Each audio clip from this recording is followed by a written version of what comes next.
प्यारे विद्यार्थियों सत श्री अकाल। स्वागत है तुहाडा मेरे यूट्यूब चैनल शिवराज ढिल्लों दे विच। चैनल नूं सबसक्राइब करो अते नाल ही बैल आइकन नूं क्लिक करके आउण वालियां वीडियो दी नोटिफिकेशन ऑन कर सकते हो। अज असीं पढ़न जा रहे हाँ भारती लोकतंत्र दीआं समस्यावां अते चुनौतियां दा भाग चौथा। अर्थात इस चैप्टर दीआं मैं पहलां भी 3 वीडियो पा चुकिया हाँ। पहली वीडियो दे विच असीं भारती लोकतंत्र दीआं विशेषतावां जां व्यवस्थावां बारे पढ़िया। दूसरे भाग दे विच भारती लोकतंत्र दीआं समस्यावां अते चुनौतियां बारे जानकारी हासिल कीती अते उस तो बाद भारती लोकतंत्र नूं चंगेरा बनाउण लई जां समस्यावां दूर करन लई सुझाव। ते इस भाग चौथे दे विच असीं पढ़ांगे भारती लोकतंत्र दा भविख, फ्यूचर ऑफ इंडियन डेमोक्रेसी। 1900 ਅਸੀਂ ਸਾਰੇ ਜਾਣਦੇ ਹਾਂ कि 1947 ਦੇ ਵਿੱਚ ਭਾਰਤ ਆਜ਼ਾਦ ਹੋਇਆ ਸੀਗਾ। 15 ਅਗਸਤ 1947 ਨੂੰ ਭਾਰਤ ਆਜ਼ਾਦ ਹੋਇਆ और ਭਾਰਤ ਇੱਕ ਲੋਕਤੰਤਰੀ ਰਾਜ ਘੋਸ਼ਿਤ ਕੀਤਾ ਗਿਆ। ਇਸ ਤੋਂ ਬਾਅਦ 26 जनवरी 1950 ਨੂੰ ਭਾਰਤ ਦਾ ਸੰਵਿਧਾਨ ਲਾਗੂ ਹੋਇਆ ਅਤੇ सारे नागरिकों को सार्वजनिक बालक वोट अधिकार प्रदान किया गया।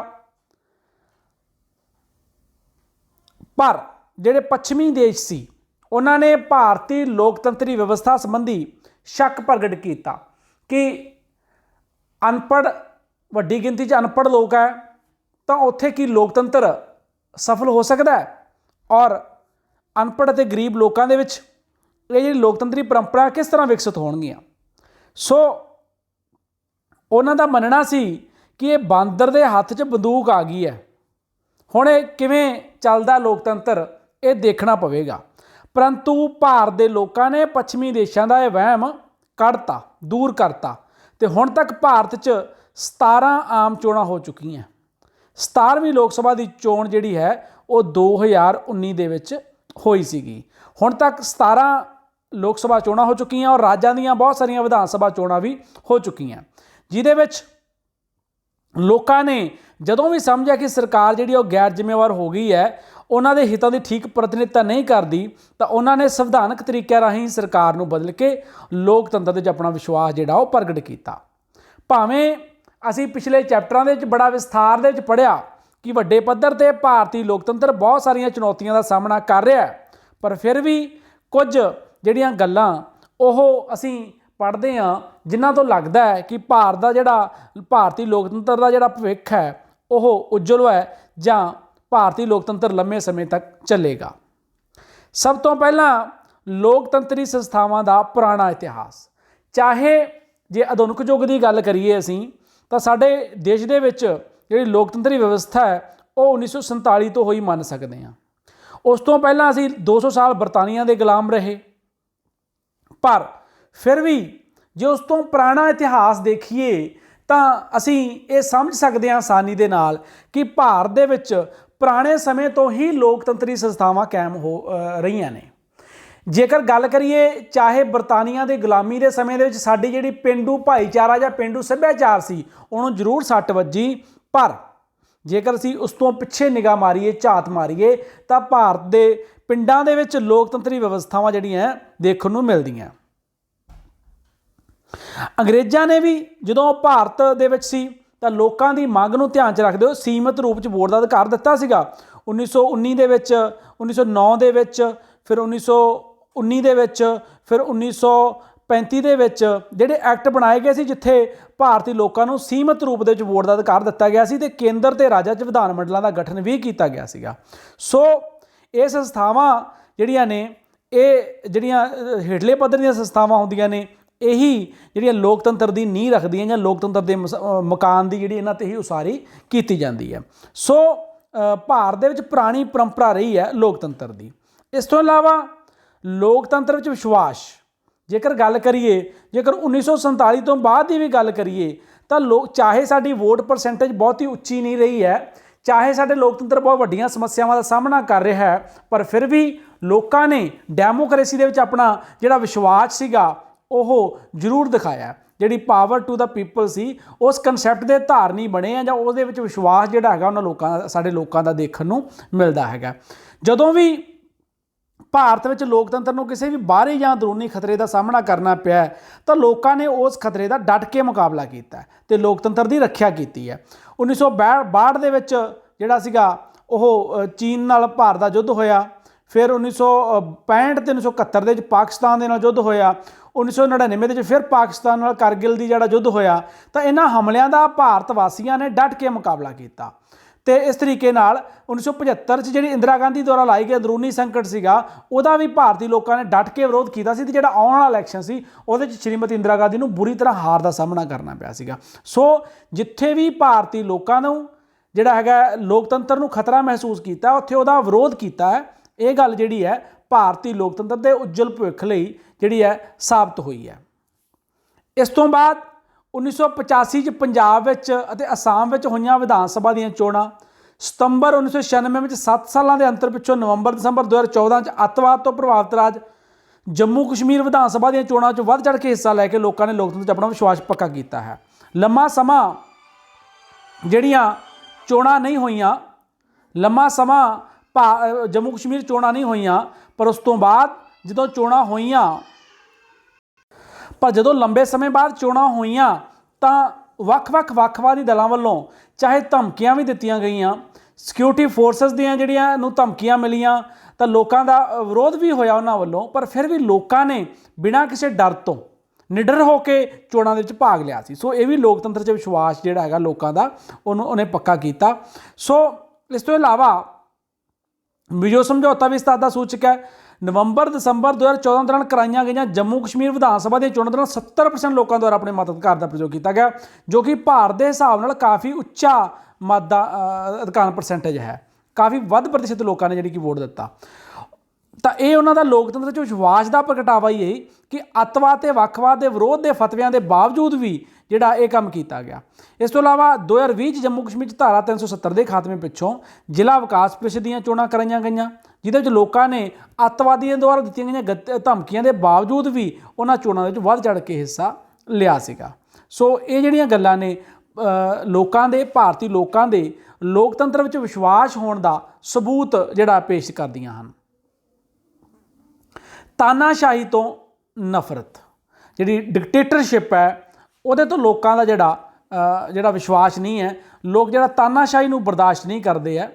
ਸੋ ਭਾਰਤੀਆਂ ਨੇ ਜਿੱਥੇ ਲੋਕਤੰਤਰ ਨਾਲ ਪਿਆਰ ਹੈ, ਉੱਥੇ ਉਹਨਾਂ ਨੂੰ ਤਾਨਾਸ਼ਾਹੀ ਨਾਲ ਨਫ਼ਰਤ ਵੀ ਹੈ। ਉਹਨਾਂ ਨੇ ਸਦਾ ਹੀ ਤਾਨਾਸ਼ਾਹੀ ਪ੍ਰਵਿਰਤੀਆਂ ਦਾ ਡਟ ਕੇ ਵਿਰੋਧ ਕੀਤਾ ਹੈ। 1977 ਦੀਆਂ ਆਮ ਚੋਣਾਂ ਹੋਈਆਂ। ਸ਼੍ਰੀਮਤੀ ਇੰਦਰਾ ਗਾਂਧੀ ਨੂੰ ਹਾਰ ਦਾ ਮੁੱਖ ਕਾਰਨ ਇੱਕੋ ਹੀ ਸੀ ਕਿ ਉਹਨੇ ਜਿਹੜੀ ਹੈ ਅੰਦਰੂਨੀ ਜਿਹੜੀ ਸੰਕਟਕਾਲੀ ਸ਼ਕਤੀ ਜਿਹੜੀ ਸੀ ਉਹਨਾਂ ਦੀ ਵਰਤੋਂ ਕਰਕੇ ਜਿਹੜਾ ਹੈਗਾ ਸੱਤਾ 'ਤੇ ਕਾਬਜ਼ ਹੋਣ ਦੀ ਕੋਸ਼ਿਸ਼ ਕੀਤੀ ਸੀ। ਸੋ ਸੱਤਾਵਾਦੀ ਰਵੱਈਆ ਅਪਣਾਇਆ ਸੀ, ਜਿਹੜਾ ਲੋਕਾਂ ਨੇ ਪਸੰਦ ਨਹੀਂ ਕੀਤਾ ਗਾ, ਕਿਉਂਕਿ ਐਮਰਜੈਂਸੀ ਦੀ ਘੋਸ਼ਣਾ ਕੀਤੀ, ਸੰਕਟਕਾਲੀ ਸ਼ਕਤੀ ਦੀ ਘੋਸ਼ਣਾ ਕੀਤੀ ਔਰ ਲੰਬੇ ਸਮੇਂ ਤੱਕ ਸੱਤਾ 'ਤੇ ਬਣੀ ਰਹੀ। ਤਾਂ ਜਦੋਂ ਵੀ ਚੋਣਾਂ ਹੋਈਆਂ, ਉਹ 2-3 ਸਾਲ ਤਾਂ ਜ਼ਰੂਰ ਸੱਤਾ 'ਤੇ ਬਣੀ ਰਹੀ, ਪਰ ਜਦੋਂ ਵੀ ਚੋਣਾਂ ਹੋਈਆਂ ਤਾਂ ਉਹਨੂੰ ਬੁਰੀ ਤਰ੍ਹਾਂ ਜਿਹੜਾ ਹਾਰ ਦਾ ਸਾਹਮਣਾ ਕਰਨਾ ਪਿਆ ਸੀ। ਤਾਂ ਇਹ ਲੋਕਾਂ ਦੀ ਤਾਨਾਸ਼ਾਹੀ ਦੇ ਖਿਲਾਫ ਨਫ਼ਰਤ ਦਾ ਹੀ ਇੱਕ ਸਬੂਤ ਸੀ ਕਿ ਲੋਕ ਜੋ ਵੀ ਨੇਤਾ, ਜੋ ਪਾਰਟੀ, ਜੋ ਰਾਜਨੀਤਿਕ ਦਲ ਸੱਤਾ 'ਤੇ ਕਾਬਜ਼ ਹੋਣ ਲਈ ਗਲਤ ਵਿਧੀਆਂ ਦਾ ਪ੍ਰਯੋਗ ਕਰੂਗਾ, ਲੋਕ ਉਸ ਨੂੰ ਨਫ਼ਰਤ ਕਰਨਗੇ। ਵੋਟ ਦਾ ਅਧਿਕਾਰ ਸੂਝ-ਬੂਝ ਨਾਲ ਪ੍ਰਯੋਗ, ਵੋਟ ਦੇ ਅਧਿਕਾਰ ਦਾ ਸੂਝ-ਬੂਝ ਨਾਲ ਪ੍ਰਯੋਗ। ਵੋਟ ਜਿਹੜੀ ਹੈ ਉਹ ਆਮ ਆਦਮੀ ਦੇ ਹੱਥ 'ਚ ਪਾਵਰ ਹੈ, ਸ਼ਕਤੀ ਹੈ। ਉਹ ਉਹਦੇ ਨਾਲ ਆਪਣੇ ਪ੍ਰਤੀਨਿਧੀ ਜਿਹੜੇ ਹੈ ਉਹਨਾਂ ਨੂੰ ਚੁਣਦਾ। ਸੱਤਾਧਾਰੀ ਪਾਰਟੀਆਂ ਨੂੰ ਜਿਹੜਾ ਹੈਗਾ ਜੇ ਉਹਨੂੰ ਨਹੀਂ ਪਸੰਦ ਆਉਂਦੀਆਂ ਜਾਂ ਲੋਕ ਹਿੱਤ 'ਚ ਕੰਮ ਨਹੀਂ ਕਰਦੇ, ਉਹਨੂੰ ਹਰਾ ਸਕਦਾ। ਸੋ ਹੁਣ ਤੱਕ ਭਾਰਤ 'ਚ 17 ਆਮ ਚੋਣਾਂ ਹੋ ਚੁੱਕੀਆਂ ਤੇ ਉਹਨਾਂ ਨੇ ਸਾਬਤ ਕਰਤਾ ਕਿ ਭਾਰਤ ਦੇ ਲੋਕ ਜਿਹੜੇ ਚਾਹੇ ਕੁਝ ਕਮੀਆਂ ਹੈ, ਅਨਪੜ੍ਹ ਲੋਕ, ਗਰੀਬ ਲੋਕ ਜਾਂ ਜਿਹੜੇ ਜਾਗਰੂਕ ਲੋਕ ਨਹੀਂ, ਉਹ ਵੋਟ ਦਾ ਚਾਹੇ ਗਲਤ ਇਸਤੇਮਾਲ ਕਰਦੇ ਹੈ, ਪਰ ਫਿਰ ਵੀ ਭਾਰਤ ਦਾ ਕਾਫੀ ਵੱਡਾ ਤਬਕਾ ਜਿਹੜਾ ਵੋਟ ਦਾ ਅਧਿਕਾਰ ਦਾ ਸਿਆਣਪਤਾ ਨਾਲ ਪ੍ਰਯੋਗ ਕਰਨ ਜਾਣਦੇ ਆ। ਸੋ 1977, 1980, 1999, 91, 96, 1998, 1999, 2004, 2009, 2014, 2019 'ਚ ਹੋਈਆਂ ਲੋਕ ਸਭਾ ਦੀਆਂ ਚੋਣਾਂ ਇਸ ਤਰ੍ਹਾਂ ਦੀਆਂ ਸੂਚਕ ਵੀ ਹੈ। ਸੋ 2019 ਦੇ ਵਿੱਚ 5 ਰਾਜਾਂ ਦੀਆਂ ਵਿਧਾਨ ਸਭਾ ਦੀਆਂ ਚੋਣਾਂ ਸਮੇਂ ਲੋਕਾਂ ਨੇ ਸਰਕਾਰ ਦੀ ਕਾਰਗੁਜ਼ਾਰੀ ਨੂੰ ਮੁੱਖ ਮੁੱਦਾ ਬਣਾਇਆ। ਅਰਥਾਤ ਲੋਕ ਜਿਹੜੇ ਤੇਜ਼ ਤੇ ਸ਼ਾਤਰ ਰਾਜਨੀਤਿਵਾਨ ਲੋਕ ਹੈ, ਉਹਨਾਂ ਦੇ ਜਿਹੜੇ ਹੱਥਕੰਡੇ ਹੈ, ਲੋਕਾਂ ਨੂੰ ਧਰਮ ਦੇ ਆਧਾਰ 'ਤੇ ਵੰਡਣਾ, ਜਾਤ ਦੇ ਆਧਾਰ 'ਤੇ ਵੰਡਣਾ, ਖੇਤਰ ਦੇ ਆਧਾਰ 'ਤੇ ਵੰਡਣਾ, ਉਹਨਾਂ ਮੁੱਦਿਆਂ ਨੂੰ ਲੋਕਾਂ ਨੇ ਨਕਾਰਿਆ ਤੇ ਸਰਕਾਰ ਦੀ ਕਾਰਗੁਜ਼ਾਰੀ ਨੂੰ ਮੁੱਦਾ ਬਣਾ ਕੇ ਪਾਰਟੀਆਂ ਨੂੰ ਜਿਹੜਾ ਸੀਗਾ ਸੱਤਾ ਦਿੱਤੀ। ਭਾਵਨਾਤਮਕ ਮੁੱਦਿਆਂ ਵੱਲ ਧਿਆਨ ਨਹੀਂ ਦਿੱਤਾ ਗਾ। ਸੋ ਦਿਨ ਪ੍ਰਤੀ ਦਿਨ ਜਿਹੜਾ ਭਾਰਤ 'ਚ ਵੋਟ ਦੇ ਅਧਿਕਾਰ ਦਾ ਪ੍ਰਯੋਗ ਹੈ ਉਹਦੀ ਅਨੁਪਾਤ ਵੀ ਵੱਧ ਰਹੀ ਹੈ। ਤਾਂ ਇਹ ਭਾਰਤ ਦੇ ਲੋਕਤੰਤਰੀ ਵਿਵਸਥਾ ਦੇ ਉਜਵਲ ਭਵਿੱਖ ਦਾ ਪ੍ਰਤੀਕ ਹੈ। ਸੰਵਿਧਾਨਕ ਤਰੀਕਿਆਂ ਵਿੱਚ ਵਿਸ਼ਵਾਸ, ਬਿਲੀਵਸ ਇਨ ਕੌਨਸਟੀਟਿਊਸ਼ਨਲ ਮੈਥਡਸ। ਭਾਰਤ ਦੇ ਵਿੱਚ ਸੰਵਿਧਾਨ 26 ਜਨਵਰੀ 1950 ਨੂੰ ਲਾਗੂ ਹੋਇਆ। ਉਹਦੇ ਵਿੱਚ ਸਾਰੀਆਂ ਵਿਵਸਥਾਵਾਂ ਲੋਕਤੰਤਰੀ ਵਿਵਸਥਾਵਾਂ ਕੀਤੀਆਂ ਗਈਆਂ। ਸੋ ਲੋਕਾਂ ਨੇ ਉਹਨਾਂ ਲੋਕਤੰਤਰੀ ਵਿਵਸਥਾਵਾਂ ਦੇ ਨਾਲ ਵਿੱਚ ਵਿਸ਼ਵਾਸ ਜਿਹੜਾ ਸੀਗਾ ਉਹ ਜ਼ਾਹਰ ਕੀਤਾ ਤੇ ਉਹਨਾਂ ਲੋਕਤੰਤਰੀ ਤਰੀਕਿਆਂ ਦੇ ਨਾਲ ਜਾਂ ਸੰਵਿਧਾਨਕ ਤਰੀਕਿਆਂ ਦੇ ਨਾਲ ਸਰਕਾਰਾਂ ਬਦਲੀਆਂ। ਲੋਕਤੰਤਰ ਦੇ ਉਜਲੇ ਭਵਿੱਖ ਲਈ ਸੰਵਿਧਾਨਕ ਤਰੀਕੇ ਅਪਣਾਏ ਉਹਨਾਂ ਨੇ ਤਖਤੇ ਪਲਟਣ ਲਈ ਜਾਂ ਸਰਕਾਰ ਬਦਲਣ ਲਈ, ਨਾ ਕਿ ਹਿੰਸਾਤਮਕ ਸਾਧਨਾਂ ਦਾ ਪ੍ਰਯੋਗ ਕੀਤਾ। ਸੋ ਸਮੇਂ-ਸਮੇਂ ਵੱਖ-ਵੱਖ ਪੱਧਰਾਂ 'ਤੇ ਵੋਟਾਂ ਰਾਹੀਂ ਸਰਕਾਰ ਨੂੰ ਬਦਲ ਕੇ ਸੰਵਿਧਾਨਕ ਸਾਧਨਾਂ 'ਚ ਆਪਣਾ ਵਿਸ਼ਵਾਸ ਪ੍ਰਗਟ ਕੀਤਾ। 1967 'ਚ ਵੱਖ-ਵੱਖ ਰਾਜਾਂ ਵਿੱਚ ਕਾਂਗਰਸ ਦੀਆਂ ਸਰਕਾਰਾਂ ਨੂੰ ਹਟਾ ਕੇ ਖੇਤਰੀ ਦਲ, ਇਲਾਕਾਈ ਦਲਾਂ ਦੀਆਂ ਸਰਕਾਰਾਂ ਕਾਇਮ ਕੀਤੀਆਂ ਤੇ ਇਹਨਾਂ ਦੀ ਸਰਕਾਰਾਂ ਦੀ ਕਾਰਗੁਜ਼ਾਰੀ ਤੋਂ ਨਿਰਾਸ਼ ਹੋ ਕੇ 1972 ਦੇ ਵਿੱਚ ਮੁੜ ਕੇਂਦਰ 'ਚ ਵਧੇਰੇ ਰਾਜਾਂ 'ਚ ਕਾਂਗਰਸ ਪਾਰਟੀ ਦੀਆਂ ਸਰਕਾਰਾਂ ਕਾਇਮ ਹੋ ਗਈਆਂ, ਜਿਹੜੀਆਂ 1977 ਤੱਕ ਕਾਇਮ ਰਹੀਆਂ। ਤੇ 1977 'ਚ ਕੇਂਦਰ ਤੇ ਵਧੇਰੇ ਰਾਜਾਂ ਵਿੱਚ ਜਨਤਾ ਪਾਰਟੀ ਦੀਆਂ ਸਰਕਾਰਾਂ ਕਾਇਮ ਕੀਤੀਆਂ ਗਈਆਂ, ਜਿਨ੍ਹਾਂ ਨੂੰ 1980 'ਚ ਫਿਰ ਬਦਲ ਦਿੱਤਾ ਗਿਆ। ਸੋ ਇਹ ਲੋਕਾਂ ਦੁਆਰਾ ਜਿਹੜਾ ਇਹ ਸੱਤਾ ਦਾ ਪਰਿਵਰਤਨ ਸੀ ਇਹ ਬੜੇ ਸ਼ਾਂਤੀਪੂਰਵਕ ਤਰੀਕੇ ਨਾਲ ਹੋਇਆ ਤੇ ਹਿੰਸਕ ਘਟਨਾਵਾਂ ਇਹਦੇ 'ਚੋਂ ਮੰਨਫੀ ਰਹੀਆਂ। ਇਹ ਲੋਕਾਂ ਦਾ ਸੰਵਿਧਾਨਕ ਸਾਧਨਾਂ 'ਚ ਵਿਸ਼ਵਾਸ ਦਾ ਹੀ ਸਬੂਤ ਹੈ। ਰਾਜਨੀਤਿਕ ਸੂਝ-ਬੂਝ, ਜਿਹੜੀ ਪੋਲੀਟੀਕਲ ਆਈਡੀਓਲੋਜੀ, ਪੋਲੀਟੀਕਲ ਥਿੰਕਿੰਗ ਜਾਂ ਰਾਜਨੀਤਿਕ ਸਿਆਣਪ, ਉਹਦਾ ਵੀ ਲੋਕਾਂ ਦੇ ਵਿੱਚ ਵਿਕਾਸ ਹੋ ਰਿਹਾ ਹੈ। ਲੋਕਤੰਤਰ ਦੀ ਸਫਲਤਾ ਲਈ ਲੋਕਾਂ 'ਚ ਰਾਜਨੀਤਿਕ ਸੂਝ-ਬੂਝ ਦਾ ਹੋਣਾ ਬਹੁਤ ਜ਼ਰੂਰੀ ਹੈ। ਭਾਰਤ 'ਚ ਹੌਲੀ-ਹੌਲੀ ਰਾਜਨੀਤਿਕ ਗਤੀਵਿਧੀਆਂ 'ਚ ਸਹਿਭਾਗਤਾ ਵੱਧ ਰਹੀ ਹੈ। ਸਭ ਤੋਂ ਵੱਡਾ ਰਾਜਨੀਤਿਕ ਸੂਝ-ਬੂਝ ਦਾ ਸਬੂਤ ਹੁੰਦਾ ਲੋਕਾਂ ਦਾ ਰਾਜਨੀਤੀ 'ਚ ਭਾਗ ਲੈਣਾ। ਜੇ ਲੋਕ ਰਾਜਨੀਤੀ 'ਚ ਕਿਰਿਆਸ਼ੀਲਤਾ ਨਾਲ ਭਾਗ ਲੈ ਰਹੇ ਆ, ਲੋਕ ਚੰਗੇ ਲੋਕਾਂ ਦੀ ਚੋਣ ਕਰ ਰਹੇ ਆ, ਪ੍ਰਤੀਨਿਧਾਂ ਦੀ ਚੋਣ ਕਰ ਰਹੇ ਆ, ਤਾਂ ਉਹ ਇੱਕ ਲੋਕਾਂ ਦੀ ਸੂਝ-ਬੂਝ ਹੀ ਕਹਿ ਸਕਦੇ ਹਾਂ। ਜੇਕਰ ਲੋਕਾਂ ਦੀ ਸਹਿਭਾਗਤਾ ਘੱਟ ਹੈ ਤਾਂ ਇਹਦਾ ਮਤਲਬ ਹੈ ਕਿ ਉਹਨਾਂ 'ਚ ਉਹ ਸੂਝ-ਬੂਝਤਾ, ਰਾਜਨੀਤਿਕ ਸੂਝ-ਬੂਝਤਾ ਹਜੇ ਤੱਕ ਨਹੀਂ ਵਿਕਾਸ ਹੋਇਆ ਹੈ। ਪਰ ਭਾਰਤ 'ਚ ਪਰਸੈਂਟੇਜ ਦਿਨੋਂ ਦਿਨ ਵੱਧ ਰਹੀ ਹੈ। ਸੋ ਲੋਕ ਗੁੰਝਲਦਾਰ ਸਮੱਸਿਆਵਾਂ ਸਮਝਣ ਲੱਗ ਪਏ ਆ, ਉਹ ਰਾਸ਼ਟਰੀ ਸਥਾਨਕ ਮਾਮਲਿਆਂ 'ਚ ਅੰਤਰ ਵੀ ਕਰਦੇ ਆ। ਇਹਦਾ ਸਬੂਤ ਕੀ ਹੈ ਕਿ ਜਿਹੜਾ ਜਦੋਂ ਸਟੇਟ ਦੇ ਇਲੈਕਸ਼ਨ ਹੁੰਦੇ ਆ ਰਾਜ ਵਿਧਾਨ ਸਭਾ ਦੇ, ਉਦੋਂ ਹੋਰ ਪਾਰਟੀ ਜਿੱਤਦੀ ਹੈ, ਤੇ ਜਦੋਂ ਕੇਂਦਰ ਸਰਕਾਰ ਦੇ ਇਲੈਕਸ਼ਨ ਹੁੰਦੇ ਆ ਉਦੋਂ ਦੂਜੀ ਪਾਰਟੀ ਜਿੱਤ ਜਾਂਦੀ ਹੈ। ਅਰਥਾਤ ਲੋਕ ਆਪਣੇ ਖੇਤਰੀ ਹਿੱਤਾਂ ਲਈ ਕਿਸੇ ਹੋਰ ਪਾਰਟੀ ਨੂੰ ਜਿਤਾਉਂਦੇ ਆ ਤੇ ਕੇਂਦਰ ਸਰਕਾਰ ਲਈ ਕਿਸੇ ਹੋਰ ਨੂੰ। ਇਹ ਲੋਕਾਂ ਦੀ ਰਾਜਨੀਤਿਕ ਸੂਝ-ਬੂਝ ਦਾ ਹੀ ਸਬੂਤ ਹੈ। ਇਹਦਾ ਸਭ ਤੋਂ ਵੱਡਾ ਜਿਹੜਾ ਪ੍ਰੂਫ ਹੈ ਉਹ ਇਹ ਹੈ ਕਿ ਦੂਸਰੀ ਵਾਰ ਦਿੱਲੀ ਦੇ ਵਿੱਚ ਆਮ ਆਦਮੀ ਪਾਰਟੀ ਦੀ ਸਰਕਾਰ ਕਾਇਮ ਹੋਈ ਔਰ ਵੱਡੇ ਬਹੁਮਤ ਨਾਲ ਕਾਇਮ ਹੋਈ, ਪਰ ਦੋਨੇ ਵਾਰ ਜਿਹੜੀਆਂ ਲੋਕ ਸਭਾ ਦੀਆਂ ਚੋਣਾਂ ਸੀ ਉਹਦੇ 'ਚ ਆਮ ਆਦਮੀ ਪਾਰਟੀ ਨੂੰ ਇੱਕ ਵੀ ਸੀਟ ਨਹੀਂ ਮਿਲੇਗੀ। ਉਹਦੇ 'ਚ ਸਾਰੀਆਂ ਸੀਟਾਂ ਬੀਜੇਪੀ ਜਾਂ ਕੁਝ ਕਾਂਗਰਸ ਨੂੰ ਮਿਲੀਆਂ। ਸੋ ਇਹ ਲੋਕਾਂ ਦੀ ਰਾਜਨੀਤਿਕ ਸੂਝ-ਬੂਝ ਦਾ ਹੀ ਪ੍ਰਮਾਣ ਹੈ ਕਿ ਲੋਕ ਜਿਹੜੇ ਨੇ ਰਾਸ਼ਟਰੀ ਮਾਮਲੇ ਜਿਹੜੇ ਨੇ ਉਹਨਾਂ ਲਈ ਕਿਸੇ ਹੋਰ ਦਲ ਨੂੰ ਚੁਣਦੇ ਆ, ਸਥਾਨਕ ਮਾਮਲਿਆਂ ਲਈ ਕਿਸੇ ਹੋਰ ਦਲ ਨੂੰ ਚੁਣਦੇ ਆ। ਸੋ ਜਿਹੜੀ ਵਿਧਾਨ ਸਭਾ ਤੇ ਇਲਾਕੀ ਦਲਾਂ 'ਚ ਬਹੁਮਤ ਪ੍ਰਾਪਤ ਹੈ। ਇਸ ਤੋਂ ਇਲਾਵਾ ਜਿਹੜੇ ਨਾਗਰਿਕ ਹੈ ਉਹ ਆਪਣੇ ਅਧਿਕਾਰਾਂ ਪ੍ਰਤੀ ਵੀ ਜਾਗਰੂਕ ਹੋ ਰਹੇ ਹੈ ਔਰ ਅਧਿਕਾਰਾਂ ਨੂੰ ਖਤਰਾ ਜਿਹੜਾ ਉਤਪੰਨ ਹੁੰਦਾ ਤਾਂ ਉਹ ਅਦਾਲਤ ਦਾ ਸਹਾਰਾ ਵੀ ਲੈਂਦੇ ਆ। ਇਸ ਤੋਂ ਇਲਾਵਾ ਜੇਕਰ ਲੋਕਾਂ ਨੂੰ ਪੰਜਾਬ ਦੀ ਗੱਲ ਕਰੀਏ ਤਾਂ ਪੰਜਾਬ ਦੇ ਵਿੱਚ ਪਿਛਲੀ ਵਾਰ ਇੱਕ ਵੱਡੇ ਪੱਧਰ 'ਤੇ ਵੇਵ ਬਣੀ ਸੀ ਆਮ ਆਦਮੀ ਪਾਰਟੀ ਦੇ ਪੱਖ 'ਚ। ਉਹ ਵੀ ਲੋਕਾਂ ਦੀ ਸੂਝ-ਬੂਝ ਦਾ ਹੀ ਸਬੂਤ ਸੀ ਕਿ ਲੋਕ ਦੋਨਾਂ ਪਾਰਟੀਆਂ ਦੇ ਲਗਾਤਾਰ ਬਦਲਵੇਂ ਸੱਤਾ 'ਚ ਆਉਣ ਨਾਲ ਅੱਕੇ ਪਏ ਸੀਗੇ, ਤਾਂ ਉਹਨਾਂ ਨੇ ਕਿਸੇ ਤੀਜੀ ਧਿਰ ਦੇ ਵਿੱਚ ਵਿਸ਼ਵਾਸ ਪ੍ਰਗਟ ਕੀਤਾ ਸੀਗਾ। ਇਹ ਵੀ ਲੋਕਾਂ ਦੀ ਸੂਝ-ਬੂਝ ਦਾ ਹੀ ਪ੍ਰਤੀਕ ਸੀਗਾ, ਕਿਉਂਕਿ ਜਦ ਤੀਜੀ ਧਿਰ ਆਏਗੀ ਤਾਂ ਦੋਨਾਂ ਧਿਰਾਂ ਨੂੰ ਹੀ ਆਪਣੀਆਂ ਜਿਹੜੀਆਂ ਰਾਜਨੀਤਿਕ ਪਾਲਿਸੀਆਂ ਹੈ ਜਾਂ ਤਰੀਕੇ ਹੈ ਉਹਨਾਂ 'ਚ ਬਦਲਾਅ ਕਰਨਾ ਪਏਗਾ। ਸੋ ਲੋਕਾਂ ਦੇ ਵਿੱਚ ਰਾਜਨੀਤਿਕ ਸੂਝ-ਬੂਝ ਦਾ ਵਿਕਾਸ ਹੋ ਰਿਹਾ ਹੈ। ਸਿੱਖਿਅਕ ਅਤੇ ਸੰਗਠਿਤ ਅਸੈਨਿਕ ਸੇਵਾਵਾਂ, ਅਸੈਨਿਕ ਸੇਵਾਵਾਂ ਜਿਨ੍ਹਾਂ ਨੂੰ ਅਸੀਂ ਆਮ ਬੋਲ 'ਚ ਨੌਕਰਸ਼ਾਹੀ ਕਹਿੰਦੇ ਹਾਂ, ਉਹ ਲੋਕਤੰਤਰ ਦੀ ਸਫਲਤਾ ਲਈ ਮਹੱਤਵਪੂਰਨ ਭੂਮਿਕਾ ਨਿਭਾਉਂਦੀਆਂ। ਵਾਸਤਵ ਵਿੱਚ ਦੇਸ਼ ਦਾ ਜਿਹੜਾ ਦੇਸ਼ ਦੀ ਸਰਕਾਰ ਹੈ ਇਹ ਸਰਕਾਰੀ ਅਧਿਕਾਰੀ ਹੀ ਹੁੰਦੇ ਆ ਜਿਹੜੇ ਰਾਜ ਪ੍ਰਬੰਧ ਦੀ ਰੀੜ੍ਹ ਦੀ ਹੱਡੀ ਵੀ ਕਹਿੰਦੇ ਆ, ਚਲਾਉਂਦੇ ਆ। ਇਹਨਾਂ ਅਧਿਕਾਰੀਆਂ ਨੂੰ ਵੱਖ-ਵੱਖ ਖੇਤਰਾਂ 'ਚ ਪੂਰੀ ਟ੍ਰੇਨਿੰਗ ਦਿੱਤੀ ਹੁੰਦੀ ਹੈ, ਫਿਰ ਉਹ ਉੱਚੇ ਅਹੁਦੇ 'ਤੇ ਲਗਾਇਆ ਜਾਂਦਾ ਹੈ। ਸਰਕਾਰਾਂ ਬਦਲਦੀਆਂ ਰਹਿੰਦੀਆਂ ਪਰੰਤੂ ਇਹ ਅਧਿਕਾਰੀ ਆਪਣੇ ਅਹੁਦਿਆਂ 'ਤੇ ਟਿਕੇ ਰਹਿੰਦੇ ਆ ਤੇ ਸਰਕਾਰਾਂ ਦੀ ਸ਼ਾਸਨ ਪ੍ਰਬੰਧ, ਰਾਜ ਪ੍ਰਬੰਧ ਚਲਾਉਣ 'ਚ ਮਦਦ ਕਰਦੇ ਆ। ਉਹ ਖਿਲਾ ਨਹੀਂ ਪੈਣ ਦੇ ਸਰਕਾਰ ਦੇ ਬਦਲਾਅ ਸਮੇਂ। ਸੋ ਨੌਕਰਸ਼ਾਹੀ ਬਹੁਤ ਸਾਰੇ ਦਬਾਅ ਦੇ ਬਾਵਜੂਦ ਵੀ ਨਿਰਪੱਖ ਭੂਮਿਕਾ ਨਿਭਾਉਂਦੀ ਹੈ ਬਹੁਤ ਵਾਰ। ਤੇ ਇਸ ਤਰ੍ਹਾਂ ਭਾਰਤ 'ਚ ਲੋਕਤੰਤਰ ਦੀਆਂ ਜੜ੍ਹਾਂ ਨੂੰ ਮਜ਼ਬੂਤ ਕਰਨ ਦੇ ਵਿੱਚ ਨੌਕਰਸ਼ਾਹੀ ਨੇ ਵੀ ਆਪਣੀ ਜਿਹੜੀ ਹੈ ਮਹੱਤਵਪੂਰਨ ਭੂਮਿਕਾ ਉਹ ਨਿਭਾਈ ਹੈ। ਵਫਾਦਾਰ ਹਥਿਆਰਬੰਦ ਸੈਨਾਵਾਂ। ਭਾਰਤ ਦੇ ਗੁਆਂਢੀ ਦੇਸ਼ ਦੀ ਆਪਾਂ ਗੱਲ ਕਰਦੇ ਹਾਂ ਤਾਂ ਸੈਨਿਕ ਵਿਦਰੋਹਾਂ ਰਾਹੀਂ ਫੌਜ ਮੁਖੀ ਰਾਜ ਪ੍ਰਬੰਧ ਦਾ ਤਖਤਾ ਪਲਟਣ 'ਚ ਸਫਲ ਹੋਏ ਹੈ। ਬੰਗਲਾਦੇਸ਼ ਦੇ ਵਿੱਚ ਬਹੁਤ ਵਾਰ ਜਿਹੜੇ ਆਮ ਸੈਨਿਕਾਂ ਨੇ ਆਪਣੇ ਅਫਸਰਾਂ ਤੇ ਗੋਲੀ ਚਲਾਈ ਹੈ, ਬਹੁਤ ਵਾਰ ਤਖਤਾ ਪਲਟਣ ਦੀ ਕੋਸ਼ਿਸ਼ ਕੀਤੀ ਉਸ ਦੇ ਉੱਚ ਅਧਿਕਾਰੀਆਂ ਨੇ। ਪਾਕਿਸਤਾਨ ਦੇ ਵਿੱਚ ਪਤਾ ਹੀ ਨਹੀਂ ਕਿੰਨੇ ਵਾਰ ਤਖਤਾ ਪਲਟ ਹੋਇਆ। ਫੌਜ ਨੇ ਲੋਕਤੰਤਰੀ ਸਰਕਾਰ ਨੂੰ ਜਿਹੜਾ ਸੀਗਾ ਉਹਨੂੰ ਉੱਥੋਂ ਦੇ ਪ੍ਰਧਾਨ ਮੰਤਰੀ ਨੂੰ ਜੇਲ੍ਹ 'ਚ ਸੁੱਟ ਦਿੱਤਾ ਸੀਗਾ, ਤਖਤਾ ਪਲਟ ਕੀਤਾ ਔਰ ਬਹੁਤ ਵਾਰ ਸੱਤਾ ਦੇ ਵਿੱਚ ਇਸ ਤਰ੍ਹਾਂ ਤਖਤਾ ਪਲਟ ਹੋਇਆ। ਪਰ ਭਾਰਤ 'ਚ ਹੁਣ ਤੱਕ ਇੱਕ ਵਾਰ ਵੀ ਅਜਿਹੀ ਘਟਨਾ ਜਿਹੜੀ ਹੈ ਉਹ ਨਹੀਂ ਲਿਖੀ ਹੋਈ। ਤਾਂ ਇਹ ਭਾਰਤੀ ਲੋਕਤੰਤਰ ਦੇ ਉਜਵਲ ਭਵਿੱਖ ਵੱਲ ਹੀ ਸੰਕੇਤ ਕਰ ਰਹੀ ਹੈ ਕਿ ਭਾਰਤ ਵਿੱਚ ਵੱਡੇ ਪੱਧਰ 'ਤੇ ਲੋਕਾਂ ਦੇ ਵਿੱਚ ਅਸੰਤੋਸ਼ ਹੋਣ ਦੇ ਬਾਵਜੂਦ ਵੀ ਭਾਰਤ 'ਚ ਕੋਈ ਵੀ ਫੌਜੀ ਵਿਦਰੋਹ ਨਹੀਂ ਹੋਇਆ ਔਰ ਸਾਡੀ ਖੁਸ਼ਕਿਸਮਤੀ ਕਹਿ ਲਈਏ ਜਾਂ ਸਾਡੇ ਲੋਕਾਂ ਦਾ ਲੋਕਤੰਤਰੀ ਵਿਵਸਥਾ ਦੇ ਵਿੱਚ ਵਿਸ਼ਵਾਸ ਕਿ ਜਿਹੜੇ ਸਾਡੇ ਸੈਨਿਕ ਹੈ ਉਹ ਸੰਵਿਧਾਨ ਪ੍ਰਤੀ ਹਮੇਸ਼ਾ ਵਫਾਦਾਰ ਰਹੇ ਆ। ਉਹਨਾਂ ਨੇ ਆਪਣੀ ਜ਼ਿੰਮੇਵਾਰੀ ਨੂੰ ਇਮਾਨਦਾਰੀ ਅਤੇ ਵਫਾਦਾਰੀ ਨਾਲ ਨਿਭਾਇਆ ਹੈ। ਸਾਡੀਆਂ ਸੈਨਾਵਾਂ ਨੇ ਨਾ ਕੇਵਲ ਬਾਹਰੀ ਹਮਲਿਆਂ ਸਮੇਂ ਹੀ ਦੇਸ਼ ਦੀ ਰਾਖੀ ਕੀਤੀ ਹੈ, ਸਗੋਂ ਜਦੋਂ ਅੰਦਰੂਨੀ ਗੜਬੜ ਹੋਈ ਹੈ ਉਦੋਂ ਵੀ ਉਸ ਨੂੰ ਦਬਾਉਣ ਦੇ ਵਿੱਚ ਰਾਜ ਪ੍ਰਬੰਧ ਦੀ ਸਹਾਇਤਾ ਕੀਤੀ ਹੈ। ਸੋ ਸੰਵਿਧਾਨ ਅਨੁਸਾਰ ਸੈਨਾਵਾਂ ਨੂੰ ਜਨਤਕ ਸਰਵਉੱਚਤਾ ਦੇ ਅਧੀਨ ਰੱਖਿਆ ਗਿਆ ਹੈ। ਰਾਸ਼ਟਰਪਤੀ ਜੋ ਕਿ ਲੋਕਾਂ ਦੁਆਰਾ ਅਪ੍ਰਤੱਖ ਰੂਪ ਵਿੱਚ ਚੁਣਿਆ ਜਾਂਦਾ ਹੈ ਸੈਨਾਵਾਂ ਦਾ ਮੁਖੀ ਹੈ। ਵਿੱਦਿਆ ਦਾ ਪ੍ਰਸਾਰ। ਵਿੱਦਿਆ ਸਿੱਖਿਆ ਇੱਕ ਬਹੁਤ ਵੱਡੀ ਜਿਹੜੀ ਰੋਲ ਨਿਭਾਉਂਦੀ ਹੈ ਕਿਸੇ ਦੇਸ਼ ਦੀ ਵਿਵਸਥਾ ਨੂੰ ਲੀਹੇ ਪਾਉਣ ਲਈ, ਵਿਕਸਿਤ ਹੋਣ ਲਈ, ਸਫਲ ਬਣਾਉਣ ਲਈ।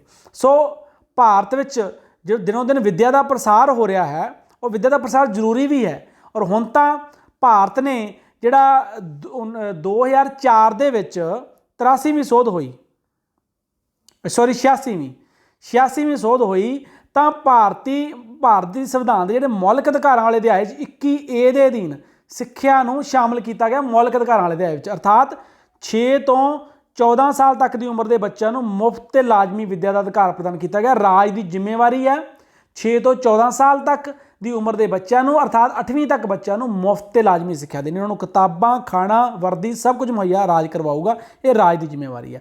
ਸੋ ਔਰ ਵਿੱਦਿਆ ਜ਼ਰੂਰੀ ਵੀ ਹੈ ਉਜਵਲ ਭਵਿੱਖ ਦੇ ਲਈ। ਵਿੱਦਿਆ ਜ਼ਰੂਰੀ ਹੈ ਕਿਉਂਕਿ ਵਿੱਦਿਆ ਲੋਕਾਂ 'ਚ ਰਾਜਨੀਤਿਕ ਚੇਤਨਤਾ ਪੈਦਾ ਕਰਦੀ ਹੈ, ਜਾਗਰੂਕਤਾ ਪੈਦਾ ਕਰਦੀ ਹੈ। ਇਸ ਲਈ ਸੁਤੰਤਰਤਾ ਪ੍ਰਾਪਤੀ ਪਿੱਛੋਂ ਭਾਰਤ ਵਿੱਚ ਵਿੱਦਿਆ ਦੇ ਪ੍ਰਸਾਰ ਲਈ ਬਹੁਤ ਵਿਆਪਕ ਯਤਨ ਕੀਤੇ ਗਏ ਆ ਅਤੇ ਭਾਵੇਂ 100% ਵਿੱਦਿਆ ਤਾਂ ਨਹੀਂ ਲੋਕਾਂ ਨੂੰ ਅਜੇ ਤੱਕ ਦਿੱਤੀ ਗਈ, 75% ਤੱਕ ਹੀ ਪਹੁੰਚੇ ਆ, ਪਰ ਫਿਰ ਵੀ ਦਿਨੋਂ ਦਿਨ ਜਿਹੜਾ ਸਿੱਖਿਆ ਦਾ ਮਿਆਰ ਹੈ ਜਾਂ ਪ੍ਰਸਾਰ ਹੈ ਉਹ ਦਿਨੋਂ ਦਿਨ ਵੱਧ ਰਿਹਾ ਹੈ, ਜੋ ਕਿ ਅੱਛੇ ਲੋਕਤੰਤਰ ਦਾ ਜਿਹੜਾ ਪ੍ਰਤੀਕ ਹੈ ਜਾਂ ਲੋਕਤੰਤਰ ਦੇ ਉਜਵਲ ਭਵਿੱਖ ਦਾ ਪ੍ਰਤੀਕ ਹੈ। ਲੋਕਪਾਲ ਦੀ ਵਿਵਸਥਾ। ਲੋਕਪਾਲ ਲੋਕ ਆਯੁਕਤ ਜੋ ਆਮ ਆਦਮੀ ਪਾਰਟੀ ਜਦੋਂ ਸੱਤਾ 'ਚ ਆਈ ਸੀ ਤਾਂ ਉਹਨਾਂ ਦਾ ਮੇਨ ਏਜੰਡਾ ਸੀ ਰਾਜਾਂ ਵਿੱਚ ਤੇ ਕੇਂਦਰ ਸਰਕਾਰ 'ਚ ਲੋਕਪਾਲ ਦੀ ਵਿਵਸਥਾ ਕਰਨਾ। ਅਸੀਂ ਪੜ੍ਹਿਆ ਕਿ ਭਾਰਤ 'ਚ ਵਿਆਪਕ ਪੱਧਰ 'ਤੇ ਭ੍ਰਿਸ਼ਟਾਚਾਰ ਪਾਇਆ ਜਾਂਦਾ ਔਰ ਭ੍ਰਿਸ਼ਟਾਚਾਰ ਲੋਕਤੰਤਰ ਦਾ ਦੁਸ਼ਮਣ ਹੈ, ਲੋਕਤੰਤਰ ਨੂੰ ਖਤਰਾ ਪੈਦਾ ਕਰਦਾ ਹੈ। ਸੋ ਇਹਦੇ ਖਾਤਮੇ ਲਈ 16 ਜਨਵਰੀ 2014 ਨੂੰ ਕਾਨੂੰਨ ਰਾਹੀਂ ਰਾਸ਼ਟਰੀ ਅਤੇ ਰਾਜ ਪੱਧਰ 'ਤੇ ਲੋਕਪਾਲ ਦੀ ਸੰਸਥਾ ਦੀ ਵਿਵਸਥਾ ਕੀਤੀ ਗਈ ਹੈ। ਪ੍ਰਧਾਨ ਮੰਤਰੀ ਸਮੇਤ ਸਾਰੇ ਮੰਤਰੀਆਂ ਅਤੇ ਉੱਚ ਅਹੁਦਿਆਂ 'ਤੇ ਬਿਰਾਜਮਾਨ ਅਧਿਕਾਰੀਆਂ ਨੂੰ ਲੋਕਪਾਲ ਦੇ ਘੇਰੇ 'ਚ ਲਿਆਂਦਾ ਗਿਆ ਹੈ। ਭਾਵੇਂ ਲੋਕਪਾਲ ਇਹਨਾਂ ਅਧਿਕਾਰੀਆਂ ਵਿਰੁੱਧ ਲਗਾਏ ਗਏ ਭ੍ਰਿਸ਼ਟਾਚਾਰ ਦੇ ਦੋਸ਼ਾਂ ਦੀ ਜਾਂਚ ਪੜਤਾਲ ਕਰੇਗਾ। ਲੋਕਪਾਲ ਵੱਡੇ ਨੇਤਾਵਾਂ ਈਵਨ ਕਿ ਮੰਤਰੀਆਂ ਅਤੇ ਪ੍ਰਧਾਨ ਮੰਤਰੀਆਂ ਨੂੰ ਵੀ ਜਿਹੜਾ ਭ੍ਰਿਸ਼ਟਾਚਾਰ ਦੇ ਦੋਸ਼ ਦੇ ਵਿੱਚ ਜਿਹੜਾ ਹੈਗਾ ਉਹਦੀ ਜਾਂਚ ਪੜਤਾਲ ਕਰ ਸਕਦਾ ਹੈ। ਸੋ 19 ਮਾਰਚ 2019 ਨੂੰ ਸੁਪਰੀਮ ਕੋਰਟ ਦੇ ਭੂਤਪੂਰਵ ਜੱਜ ਜਸਟਿਸ ਪਿਨਾਕੀ ਚੰਦਰਾ ਘੋਸ਼ ਨੂੰ ਲੋਕਪਾਲ ਦੇ ਅਹੁਦੇ 'ਤੇ ਨਿਯੁਕਤ ਕੀਤਾ ਗਿਆ ਸੀ। ਹਾਲਾਂਕਿ ਸਰਕਾਰ ਨੇ ਕਾਨੂੰਨ 16 ਜਨਵਰੀ 2014 ਨੂੰ ਬਣਾਤਾ ਸੀਗਾ ਪਰ ਉਹ ਅਹੁਦਾ ਖਾਲੀ ਹੀ ਰਿਹਾ। ਕਾਨੂੰਨ ਬਣਾਤਾ ਲੋਕਪਾਲ ਦਾ ਪਰ ਉਹਦੇ 'ਤੇ ਕੋਈ ਭਰਤੀ ਨਹੀਂ ਕੀਤਾ ਗਿਆ। ਫਿਰ ਆ ਕੇ 19 ਮਾਰਚ 2019 ਨੂੰ ਉਹ 'ਤੇ ਜਿਹੜਾ ਜੱਜ ਸੀਗਾ ਸਾਡੇ ਸੁਪਰੀਮ ਕੋਰਟ ਦੇ ਜੱਜ ਸੀ ਪਿਨਾਕੀ ਚੰਦਰਾ, ਉਹਨਾਂ ਨੂੰ ਨਿਯੁਕਤ ਕੀਤਾ ਗਿਆ ਸੀ ਅਤੇ ਉਹਨਾਂ ਦੀ ਸਹਾਇਤਾ ਲਈ 4 ਨਿਆਇਕ ਮੈਂਬਰ ਅਤੇ 4 ਗੈਰ ਨਿਆਇਕ ਮੈਂਬਰ ਨਿਯੁਕਤ ਕੀਤੇ ਗਏ ਸੀਗੇ। ਇਸ ਤੋਂ ਉਪਰੰਤ ਅਨੇਕਾਂ ਰਾਜਾਂ ਵਿੱਚ ਵੀ ਰਾਜ ਪੱਧਰੀ ਲੋਕਪਾਲ ਦੀ ਵਿਵਸਥਾ ਕੀਤੀ ਗਈ ਹੈ ਜੋ ਕਿ ਮੁੱਖ ਮੰਤਰੀ ਸਮੇਤ ਉੱਚ ਅਧਿਕਾਰੀਆਂ ਵਿਰੁੱਧ ਲਗਾਏ ਗਏ ਭ੍ਰਿਸ਼ਟਾਚਾਰ ਦੇ ਦੋਸ਼ਾਂ ਦੀ ਛਾਣਬੀਣ ਕਰੇਗਾ। ਲੋਕਪਾਲ ਭ੍ਰਿਸ਼ਟਾਚਾਰ ਦੇ ਦੋਸ਼ਾਂ ਦੀ ਜਾਂਚ ਪੜਤਾਲ ਕਰਨ ਵਾਲੀ ਸਰਵਉੱਚ ਸੰਸਥਾ ਹੈ ਜਿਸ ਦੇ ਕਿਰਿਆਸ਼ੀਲ ਹੋਣ ਪਿੱਛੋਂ ਭਾਰਤ ਵਿੱਚ ਭ੍ਰਿਸ਼ਟਾਚਾਰ 'ਤੇ ਰੋਕ ਲੱਗਣ ਦੀ ਸੰਭਾਵਨਾ ਘੱਟ ਕੀਤੀ ਜਾ ਸਕਦੀ ਹੈ। ਤਾਂ ਸੋ ਉੱਪਰ ਲਿਖੇ ਜਿਹੜੇ ਵਿਚਾਰ ਆ ਹੁਣ ਤੱਕ ਅਸੀਂ ਪੜ੍ਹੇ ਆ, ਇਹਨਾਂ ਨੂੰ ਪੜ੍ਹਨ ਪਿੱਛੋਂ ਅਸੀਂ ਕਹਿ ਸਕਦੇ ਹਾਂ ਕਿ ਭਾਰਤ ਵਿੱਚ ਲੋਕਤੰਤਰ ਦਾ ਭਵਿੱਖ ਕਾਫੀ ਉਜਲ ਹੈ। ਪਰੰਤੂ ਇਸ ਸਭ ਦੇ ਬਾਵਜੂਦ ਵੀ ਭਾਰਤ ਵਿੱਚ ਲੋਕਤੰਤਰ ਨੂੰ ਹੋਰ ਵੀ ਮਜ਼ਬੂਤ ਬਣਾਏ ਜਾਣ ਦੀ ਹਲੇ ਲੋੜ ਹੈ। ਗਰੀਬੀ, ਅਨਪੜ੍ਹਤਾ, ਅਗਿਆਨਤਾ, ਬੇਰੁਜ਼ਗਾਰੀ, ਅਸਹਿਣਸ਼ੀਲਤਾ ਆਦਿ ਅਨੇਕਾਂ ਖਤਰੇ ਆ ਜਿਨ੍ਹਾਂ ਦਾ ਹੱਲ ਕੀਤਾ ਜਾਣਾ ਜ਼ਰੂਰੀ ਹੈ। ਸੋ ਇਹਨਾਂ ਸ਼ਬਦਾਂ ਦੇ ਨਾਲ ਹੀ ਮੈਂ ਅੱਜ ਦੇ ਟੌਪਿਕ ਨੂੰ ਇੱਥੇ ਹੀ ਵਿਰਾਮ ਦਿੰਦਾ ਹਾਂ। ਸੋ ਅੱਜ ਅਸੀਂ ਭਾਰਤੀ ਲੋਕਤੰਤਰ ਦੇ ਭਵਿੱਖ ਬਾਰੇ ਗੱਲ ਕੀਤੀ ਹੈ ਕਿ ਲੱਗਦਾ ਕਿ ਭਾਰਤ ਦਾ ਲੋਕਤੰਤਰ ਦਾ ਭਵਿੱਖ ਜਿਹੜਾ ਉਜਵਲ ਹੈ ਔਰ ਭਾਰਤੀ ਲੋਕਤੰਤਰ ਲੰਮੇ ਸਮੇਂ ਤੱਕ ਕਾਇਮ ਰਹੇਗਾ। ਪਰ ਫਿਰ ਵੀ ਭਾਰਤੀ ਲੋਕਤੰਤਰ ਨੂੰ ਬਹੁਤ ਸਾਰੀਆਂ ਸਮੱਸਿਆਵਾਂ ਤੇ ਚੁਣੌਤੀਆਂ ਨੇ ਜਿਨ੍ਹਾਂ ਦਾ ਹੱਲ ਕਰਨਾ ਵੀ ਜ਼ਰੂਰੀ ਹੈ। ਹਜੇ ਵੀ ਭਾਰਤ ਦੀ ਸਾਰੀ ਜਨਤਾ ਜਾਂ ਸਾਰੀ ਆਬਾਦੀ ਤੱਕ ਉਹ ਸਹੂਲਤਾਂ ਨਹੀਂ ਪਹੁੰਚ ਸਕੀਆਂ ਜਿਹੜੀਆਂ ਬੜੀਆਂ ਜ਼ਰੂਰੀ ਹੈ ਕਿਸੇ ਵੀ ਮਨੁੱਖ ਨੂੰ ਸਨਮਾਨਯੋਗ ਜ਼ਿੰਦਗੀ ਜਿਉਣ ਦੇ ਲਈ। ਹਜੇ ਵੀ ਭਾਰਤ ਦੀ ਵੱਡੀ ਆਬਾਦੀ 32-35% ਲੋਕ ਗਰੀਬੀ ਰੇਖਾ ਤੋਂ ਹੇਠਾਂ ਹੈ। ਭਾਰਤ ਦਾ ਵੱਡੇ ਪੱਧਰ ਤੇ ਲੋਕ ਭੁੱਖੇ ਪੇਟ ਸੌਂਦੇ ਆ। ਭਾਰਤ ਵਿੱਚ ਮੰਗਤਿਆਂ ਦੀ ਭਰਮਾਰ ਹੈ। ਭਾਰਤ ਵਿੱਚ ਬੰਦਾ ਜਿਹੜਾ ਹੈਗਾ ਮਿਹਨਤ ਕਰਨ ਦੇ ਬਾਵਜੂਦ ਵੀ ਉਹਨਾਂ ਦੇ ਜਿਹੜੇ ਘਰ ਪਰਿਵਾਰ ਆ ਉਹ ਸਹੀ ਤਰੀਕੇ ਨਾਲ ਨਹੀਂ ਚੱਲ ਰਹੇ ਜਾਂ ਉਹਨਾਂ ਦਾ ਗੁਜ਼ਾਰਾ ਨਹੀਂ ਹੋ ਰਿਹਾ। ਉਹ ਆਪਣੀਆਂ ਮੁੱਢਲੀਆਂ ਲੋੜਾਂ ਲਈ ਹੀ ਸੰਘਰਸ਼ ਕਰ ਰਹੇ ਆ। ਇਹ ਭਾਰਤੀ ਲੋਕਤੰਤਰ ਦੇ ਮੱਥੇ ਦੇ ਉੱਤੇ ਕਲੰਕ ਹੈ। ਸੋ ਉਮੀਦ ਕਰਦੇ ਹਾਂ ਆਉਣ ਵਾਲੇ ਸਮੇਂ ਦੇ ਵਿੱਚ ਆਰਥਿਕ ਸਮਾਨਤਾ ਕਾਇਮ ਹੋਵੇਗੀ, ਗਰੀਬਾਂ ਨੂੰ ਆਪਣਾ ਹੱਕ ਮਿਲੇਗਾ, ਕੋਈ ਵਿਅਕਤੀ ਸ਼ੋਸ਼ਿਤ ਨਹੀਂ ਹੋਏਗਾ, ਸ਼ੋਸ਼ਣ ਜਿਹੜਾ ਹੈਗਾ ਤੋਂ ਲੋਕ ਬਚਣਗੇ ਔਰ ਸਾਰੇ ਲੋਕ ਆਪਣੀ ਸਨਮਾਨਯੋਗ ਜ਼ਿੰਦਗੀ ਜਿਉ ਸਕਣਗੇ। ਸੋ ਇਸੇ ਉਮੀਦ ਦੇ ਨਾਲ ਅੱਜ ਅਸੀਂ ਆਪਣਾ ਪੂਰਾ ਟੌਪਿਕ ਜਿਹੜਾ ਉਹ ਖਤਮ ਕਰ ਲਿਆ, ਭਾਰਤੀ ਲੋਕਤੰਤਰ ਦੀਆਂ ਸਮੱਸਿਆਵਾਂ ਤੇ ਚੁਣੌਤੀਆਂ। ਇਸ ਪਾਠ ਦੀਆਂ ਮੈਂ ਵੱਖ-ਵੱਖ 4 ਵੀਡੀਓ ਅਪਲੋਡ ਕੀਤੀਆਂ। ਤੁਸੀਂ 4 ਵੀਡੀਓ ਨੂੰ ਸੀਕੁਐਂਸ ਵਾਈਜ਼ ਦੇਖਣਾ ਹੈ ਤਾਂ ਤੁਹਾਨੂੰ ਪੂਰਾ ਜਿਹੜਾ ਟੌਪਿਕ ਹੈ, ਚੈਪਟਰ ਆ ਉਹ ਸਮਝ ਲੱਗ ਜਾਏਗਾ। ਭਾਗ ਪਹਿਲਾ, ਦੂਜਾ, ਤੀਜਾ ਤੇ ਚੌਥਾ। ਇਸ ਤੋਂ ਬਾਅਦ ਇਹਦੇ ਪ੍ਰਸ਼ਨਾਂ ਉੱਤਰਾਂ ਦੀ ਵੀਡੀਓ ਜਿਹੜੀ ਆ ਤੁਸੀਂ ਅਲੱਗ ਤੋਂ ਦੇਖ ਸਕਦੇ ਹੋ, ਜਿਹਦੇ ਵਿੱਚ ਇੱਕ ਨੰਬਰ ਦੇ ਜਿਹੜੇ ਪ੍ਰਸ਼ਨ ਹੈ ਉਹਨਾਂ ਦੀ ਦੁਹਰਾਈ ਕੀਤੀ ਹੈ। ਸੋ ਸ਼ੁਕਰੀਆ, ਧੰਨਵਾਦ।